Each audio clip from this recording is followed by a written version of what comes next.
கடந்த ஆட்சி காலத்தில் தேவையான அளவிற்கு பேருந்து வாங்காமல் போய்விட்ட சூழலில் அதிமுக ஆட்சியில் போதுமான அளவுக்கு பேருந்துகள் வாங்கப்படவில்லை என்று தமிழக போக்குவரத்து துறை அமைச்சர் சிவசங்கர் குற்றம் சாட்டியுள்ளார். கலைஞர் ஆட்சியில் இருந்தபோது 5 ஆண்டுகளில் 15,000 பேருந்துகள் வாங்கப்பட்டதாகவும், ஆனால் அதிமுகவின் 10 ஆண்டு கால ஆட்சியில் வெறும் 14,000 பேருந்துகள் மட்டுமே வாங்கப்பட்டதாகவும் அவர் கூறினார்.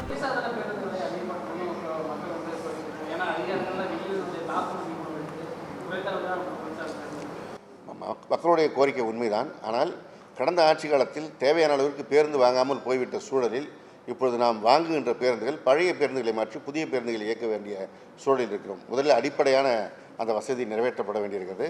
முத்தமிழறிஞர் கலைஞர் அவர்கள் 2006-2011 ஆட்சி காலத்தில் 5 ஆண்டில் 15,000 பேருந்துகளை வாங்கினார்.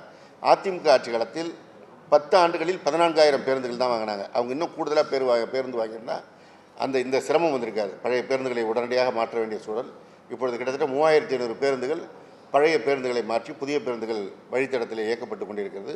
இன்னும் மீதி பேருந்துகள் கூடு கட்டி வந்து கொண்டிருக்கிறது. வர வர பழைய பேருந்துகள் மாற்றி அமைக்கப்படுகின்றன.